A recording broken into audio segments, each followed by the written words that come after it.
Bonjour à tous, aujourd'hui vidéo un petit peu différente de d'habitude parce qu'on va pas analyser spécifiquement une action ou voilà, on va simplement aborder un sujet un peu plus large, fondamental de l'investissement.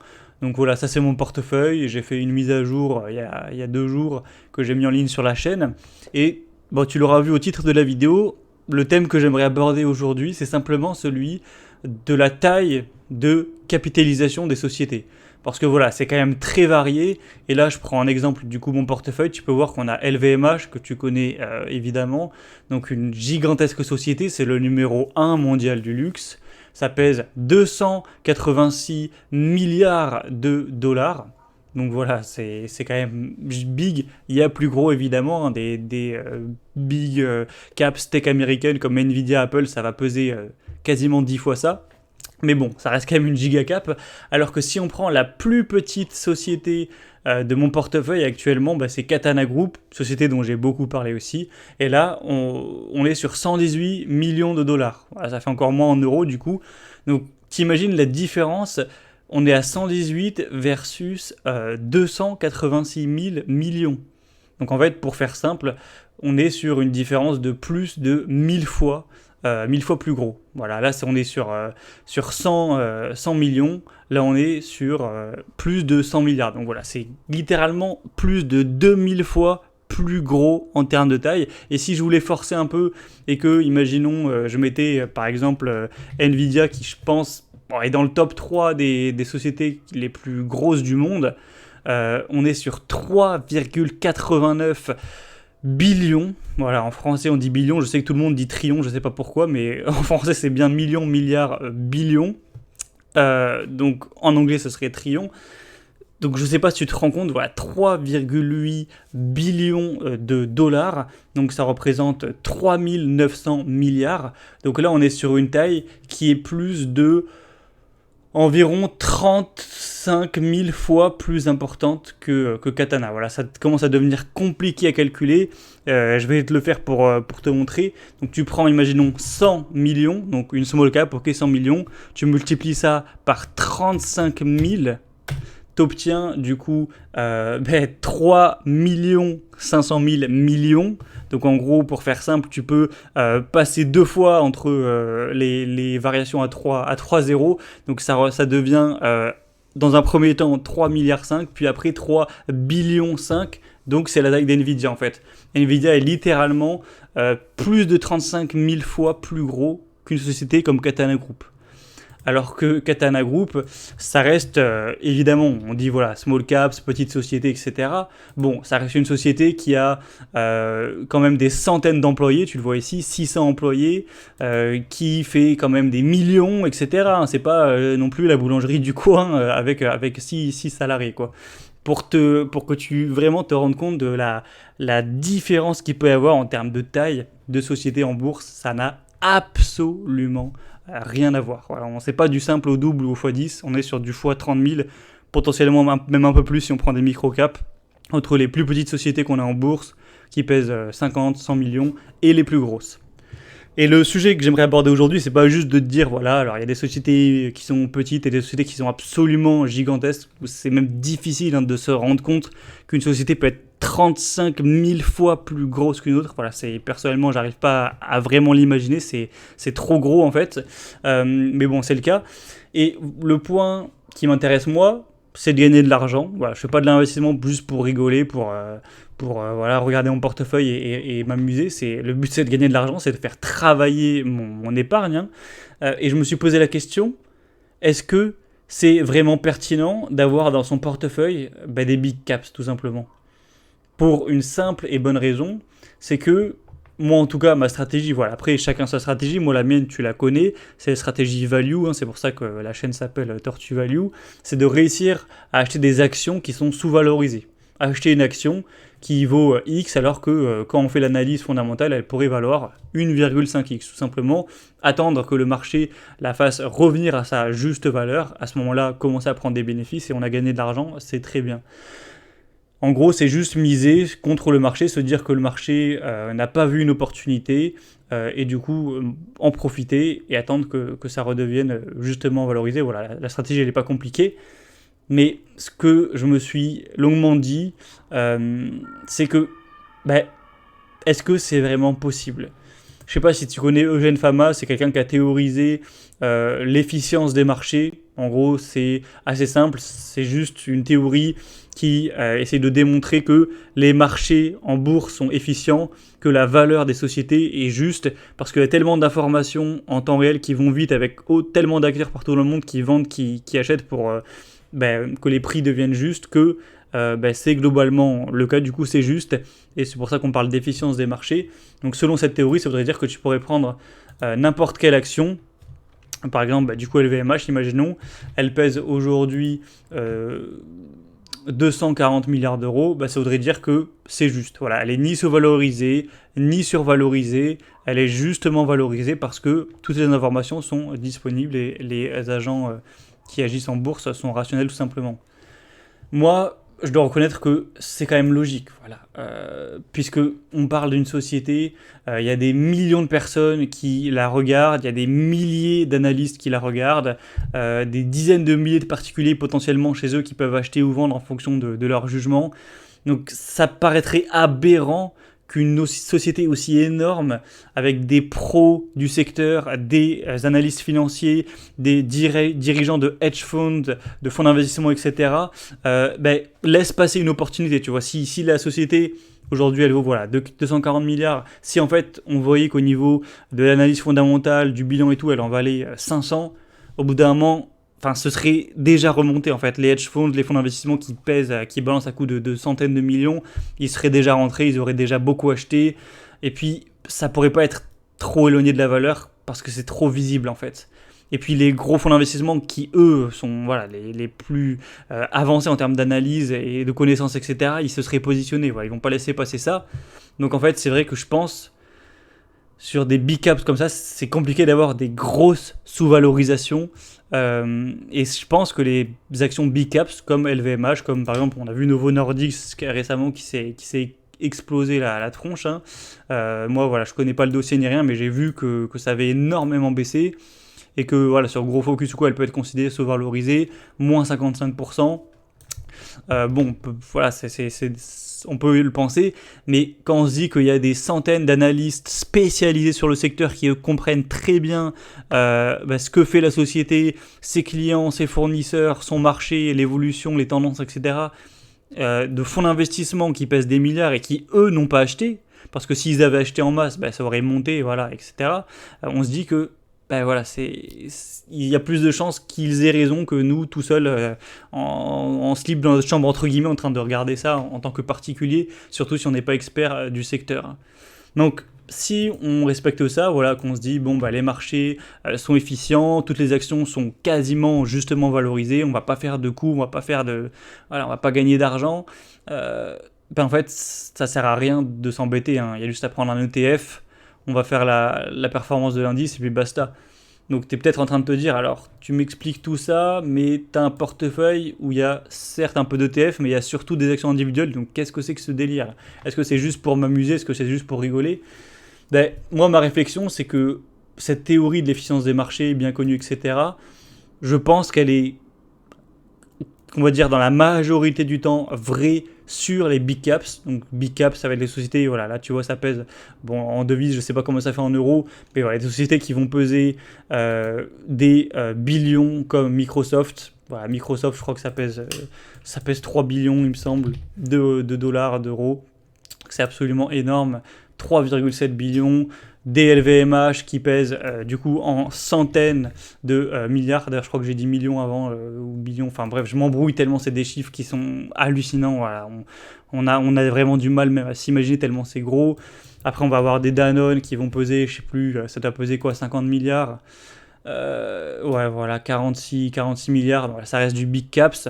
Et puis petit à petit, on se rapproche des mid caps qui vont peser une dizaine de millions ou quoi. Moi, j'ai une société dans mon portefeuille, Toll Brothers, je crois qu'elle pèse 10 milliards. Bon, voilà. Et petit à petit, on se rapproche du 1 milliard. comme par exemple aussi une autre société que j'ai en portefeuille qui pèse, je crois, 2 milliards, comme ça, Green Brick. Et puis tranquillement, on va se rapprocher des sociétés qui vont peser plus qu'en millions. Voilà, déjà, on parle plus de milliards, on parle juste de centaines de millions. Donc déjà, on peut un petit peu plus se l'imaginer. Voilà, on arrive, je pense, à s'imaginer ce que c'est 1 million. Donc 300, ça va, ça reste, je trouve, dans plus ou moins imaginable. Mais bon, voilà. Et après, on va avoir vraiment des micro-caps qui vont descendre encore en dessous, bon ça c'est quand même assez rare, qui vont peser 60 millions en bourse, ça existe également. Donc tout simplement, moi ce que je me dis par rapport à tout ça, c'est que c'est logique que des big caps du genre LVMH soient bien valorisés, puisque comme j'ai dit, elles sont suivies par des centaines d'analystes, voire des milliers, des experts du secteur, des gens qui passent à la limite que leur vie à analyser la société tellement elle est gigantesque. Donc voilà, il y a des gens qui sont très bien positionnés, qui savent plus ou moins la valeur qu'elles devraient avoir. Et en plus, ces personnes, elles ont la liquidité, la force de frappe d'agir. Parce que là, j'ai Moulinvest sous les yeux, société que j'avais à l'époque. C'est une société qui pèse 60 millions. Il y a un petit volume. Autant te dire que si tu es un fonds d'investissement avec des analystes brillants, etc., que tu analyses le truc, que tu veux te positionner, que tu trouves que c'est sous-valorisé, c'est pas possible. Le fonds d'investissement, il va avoir des centaines de millions à balancer à chaque fois, voilà, ou au moins, allez, on va dire au moins des dizaines de millions pour être gentil. Donc une société qui pèse en totalité 62 millions, c'est pas possible. S'il veut balancer 50 millions, il va pas acheter 80% de la société comme ça, voilà, c'est pas possible. Il n'y a pas du tout assez de liquidité, c'est infaisable complètement. Du coup, en fait, les fonds d'investissement, donc ceux qui ont les meilleures analyses, qui sont les plus brillants, voilà, qui vont vraiment aller en profondeur pour vraiment valoriser les sociétés, ils peuvent pas aller sur du Moulinvest, ils peuvent pas non plus aller sur du Katana. Voilà, pareil, ça pèse 100 millions. Tes dizaines de millions, tu les mets où en fait? À qui tu vas acheter les parts pour posséder des dizaines de millions? C'est pas possible. Tu vas commencer à acheter ne serait-ce que quelques centaines de milliers d'euros, tu vas commencer à faire monter le cours, tout va monter, donc ton investissement il tient plus la route. Et même sur une société qui va peser, je sais pas moi, 1 milliard ou quoi, ça devient quand même compliqué. Là, ça pèse 1 milliard. Pour acheter, pour un fonds d'investissement, une société qui vaut 1 milliard, alors ça dépend bien sûr. Il y a des fonds d'investissement, ils pèsent quelques dizaines de millions ou centaines de millions. Voilà, ils peuvent poser 10, 20 millions sur du 1 milliard. Voilà, c'est évidemment possible, ça commence à le devenir, mais ça reste compliqué, surtout pour les gros fonds d'investissement qui balancent à coups de centaines de millions. Ils vont pas acheter 30% de toutes les actions comme ça sur quelques jours, c'est infaisable, il n'y a pas assez de vendeurs en fait. Ça va faire monter le cours directement.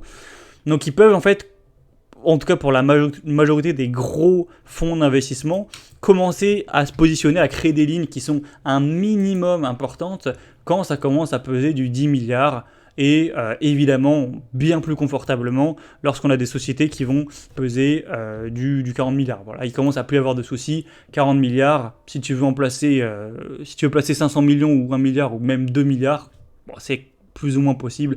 Bon, 2 milliards, tu arrives quand même à environ 4-5% de la société, ça commence à être important, mais bon, voilà, c'est quand même plus ou moins envisageable.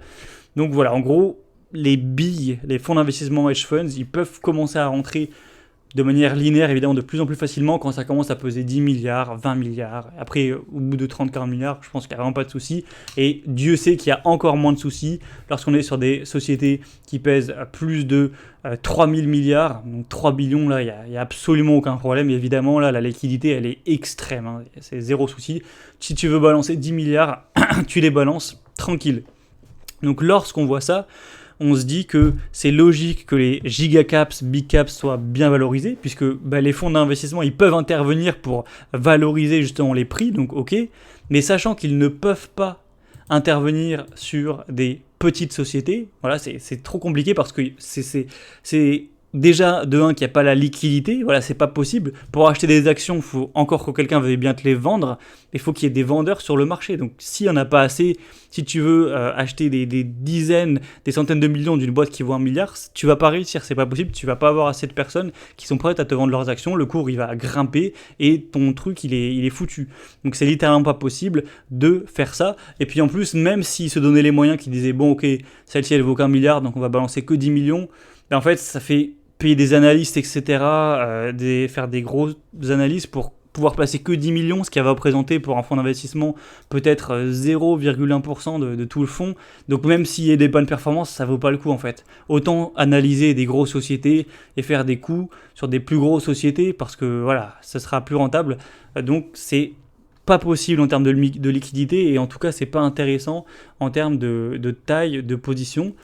Donc c'est pour ça que, à part bien sûr les petits fonds d'investissement, ça existe aussi, les mid-caps, donc de cette taille, ou qui vont faire voilà, aller entre 1 et 4, 5, jusqu'à peut-être 10 milliards, et en dessous évidemment, bien sûr les sociétés en dessous ça va être encore plus exagéré, elles ne vont pas pouvoir être achetées, ou en tout cas très difficilement, par la majorité des fonds d'investissement et hedge funds. Donc à partir de là on se dit, ok, le marché il est efficient, mais encore faut-il que les intervenants ils puissent agir.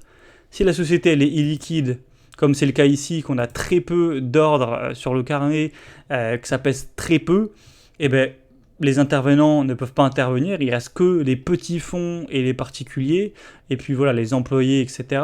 Donc, bien sûr que le marché peut rester efficient, puisqu'il y a toujours des intervenants qui peuvent faire leur boulot, analyser, valoriser, acheter ou vendre, mais en tout cas beaucoup moins qu'une big caps. Puisque comme je l'ai dit, elles sont beaucoup moins regardées, et en plus, même si elles l'étaient, ils ne pourraient pas acheter. Donc c'est doublement logique que des petites sociétés, en particulier des très petites sociétés, puissent être décotées par rapport à des bigs. Et quand je dis décotées, c'est pas forcément qu'il faut les acheter, qu'elles sont sous-valorisées, ça peut être aussi que la valeur est plus élevée ou moins élevée, enfin ça peut être aussi à l'inverse, c'est-à-dire que la société on peut dire oh elle est décotée, elle vaut 100 millions, elle en vaut 150, ok, mais ça peut aussi être du coup dans l'autre sens, une société qui vaudrait 100 millions alors qu'elle en vaut en réalité 75, hein. Donc ça peut aller dans les deux sens, donc c'est pour ça que c'est plus risqué, mais selon moi, sur ce genre de petites sociétés, sachant que les intervenants ne peuvent pas influencer les prix comme bon leur semble, car c'est pas assez liquide, on peut avoir des sous-valorisation et donc des actions où le marché serait inefficient.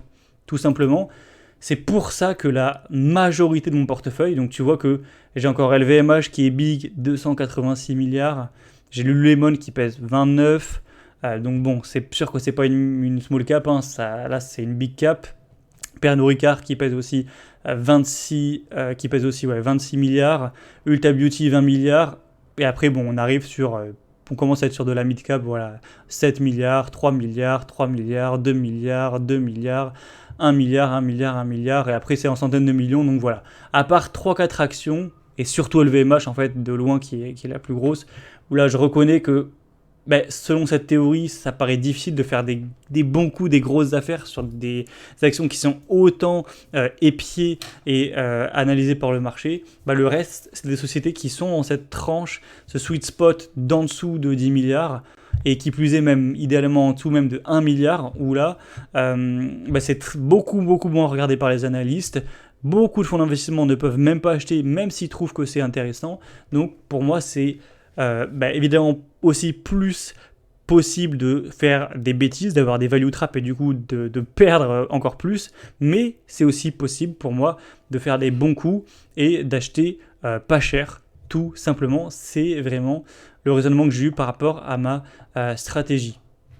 Donc quand ça fait des années que je réfléchis un peu à tout ça, que je me suis renseigné plus ou moins à gauche à droite, donc c'est vrai que par rapport à ça, je me sens de plus en plus mal à l'aise à avoir des big caps en portefeuille. Voilà, LVMH, je commence à me dire, qu'est-ce que j'en sais que c'est sous-valorisé. En fait, un point en plus de tout ça, c'est aussi que les gigantesques sociétés comme ça qui pèsent des centaines de milliards, c'est trop compliqué à analyser aussi en plus. Parce que LVMH, si tu connais un peu le dossier, c'est tellement compliqué. Ils ont des marques de spiritueux, ils ont évidemment leur marque de maroquinerie, de sac à main, ils ont l'entreprise, l'activité Sephora.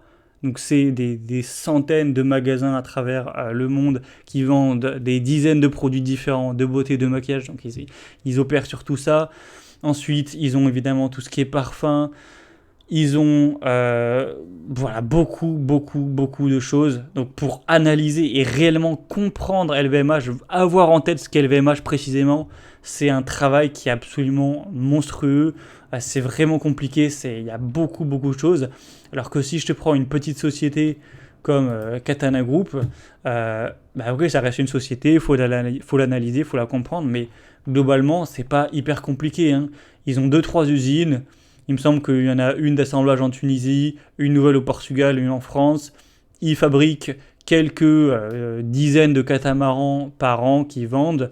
Bon, voilà, 600 employés, ça reste une société, etc. Mais ça reste, entre guillemets, à taille humaine où j'arrive plus ou moins à saisir le délire, à comprendre, à me faire mon avis. Quand les sociétés qui sont absolument gigantesques comme LVMH, pour moi, ça paraît trop compliqué. Et encore, j'ai même pas pris la plus grosse.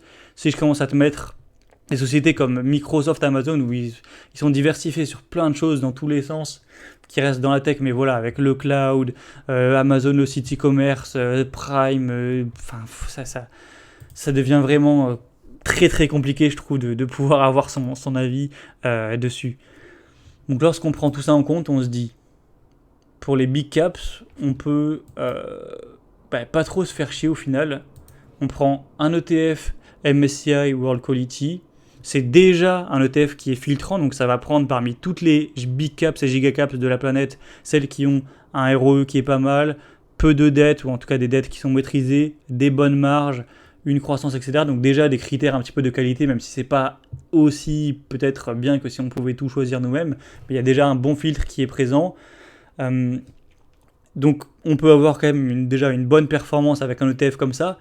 Est-ce que ça vaut vraiment le coup de se casser la tête à aller choisir et faire du stock picking sur des gigacaps alors qu'on peut considérer de 1 qu'elles sont justement valorisées par l'efficience des marchés, puisque pour toutes les raisons qu'on a évoquées, voilà, on ne va pas tout redire, et de 2 qu'elles sont extrêmement compliquées à vraiment comprendre, car elles ont des activités très variées, très diversifiées, et en tout cas sur des dizaines de pays, avec des chiffres à 9 zéros, parfois 8 zéros, etc.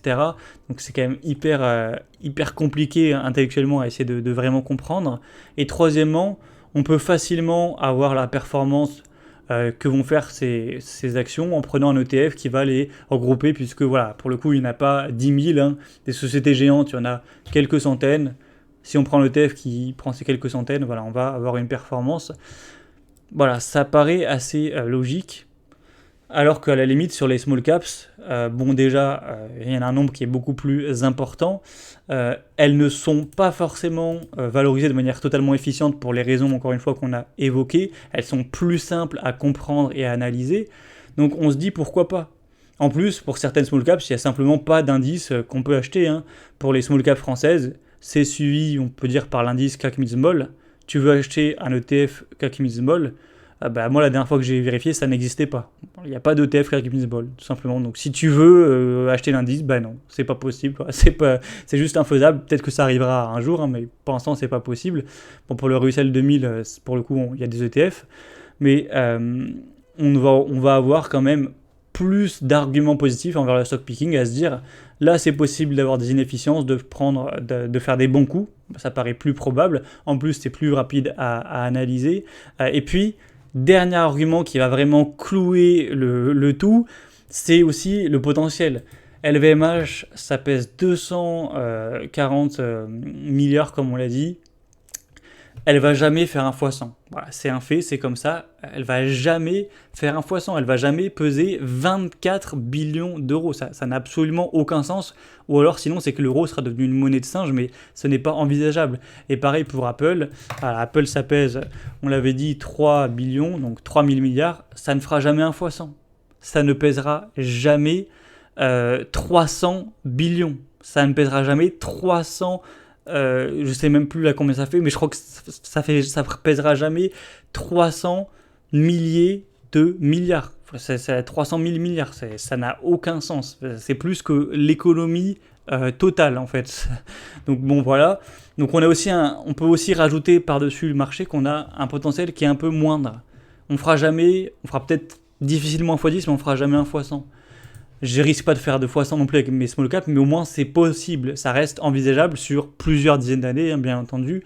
Voilà, une société qui pèse 1 milliard, qui pèse 400 millions, bah, pourquoi un jour elle ferait pas 40 milliards? Tu vois, pourquoi pas en fait? C'est tout à fait possible, c'est déjà arrivé plein de fois par le passé. Donc par-dessus le marché, en plus, on a ce potentiel qui n'est pas présent sur les big caps. Donc quand on assemble tout ça, tous ces arguments, tous ces raisonnements, moi je me dis, je commence à me dire de plus en plus que ça sert un peu à rien en fait. Je comprends pas ceux qui ont des portefeuilles stock picking big caps. J'aimerais entendre voilà, les arguments, les contre-arguments en commentaire.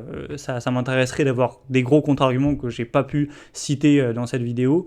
Mais voilà, je comprends pas trop. Pour moi, elles sont quasiment toutes justement valorisées. C'est juste logique. Donc pourquoi s'embêter à essayer de faire des coups quand on peut prendre l'ETF et avoir la même chose, ce qui n'est pas le cas sur les small caps. Donc certes, j'ai encore LVMH qui pèse pas grand chose dans mon portefeuille.